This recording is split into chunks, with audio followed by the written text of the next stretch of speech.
दोस्तों, बेशक अपने बच्चों को अपने से चिपका कर रखिए, पर उसे दुनिया की मुश्किलों से रूबरू कराइए। उन्हें लड़ना सिखाइए। बाज पक्षी को हम ईगल या शाहीन भी कहते हैं। जिस उम्र में बाकी परिंदों के बच्चे चिचियाना सीखते हैं, उस उम्र में एक मादा बाज अपने चूजे को पंजे में दबोचकर सबसे ऊंचा उड़ जाती है। पक्षियों की दुनिया में ऐसा कठिन प्रशिक्षण किसी और का नहीं होता।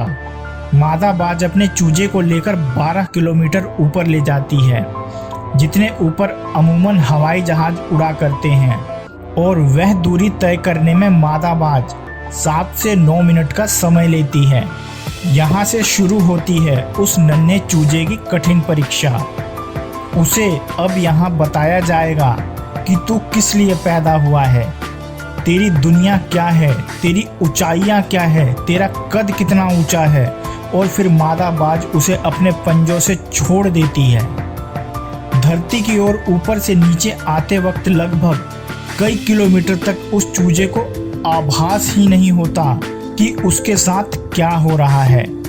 7 किलोमीटर के अंतराल के आने के बाद उस चूजे के पंख, जो कंजाइन से जकड़े होते हैं, वह खुलने लगते हैं।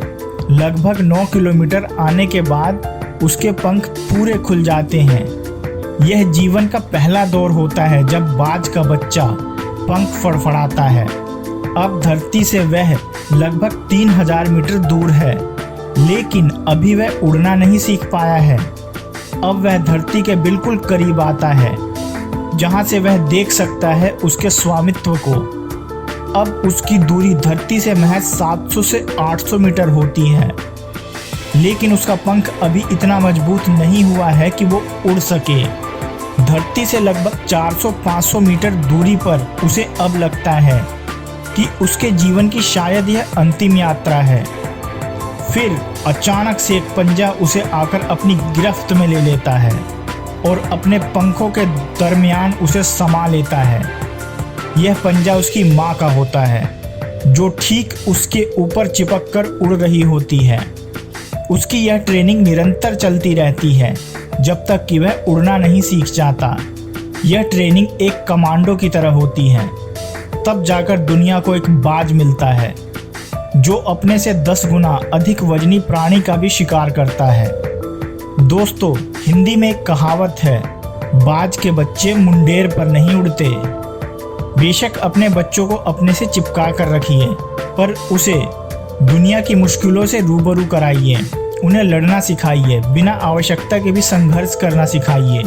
वर्तमान समय की अनंत सुख सुविधाओं की आदत व बेहिसाब लाड प्यार ने मिलकर आपके बच्चों को उस मुर्गे जैसा बना दिया है, जिसके पास मजबूत टंगड़ी तो है पर चल नहीं सकता, वजनदार पंख तो है पर वह उड़ नहीं सकता।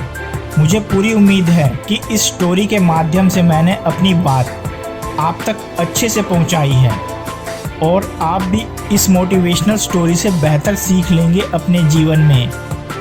तो दोस्तों, अब मैं विदा लेता हूं। आपसे फिर मिलते हैं एक नई दमदार मोटिवेशनल स्टोरी के साथ, जो आपको लाइफ में आगे बढ़ने की प्रेरणा देगी और आपको एक असीमित ऊर्जा से भर देगी। आपका कीमती समय देने के लिए दिल से आपका शुक्रिया।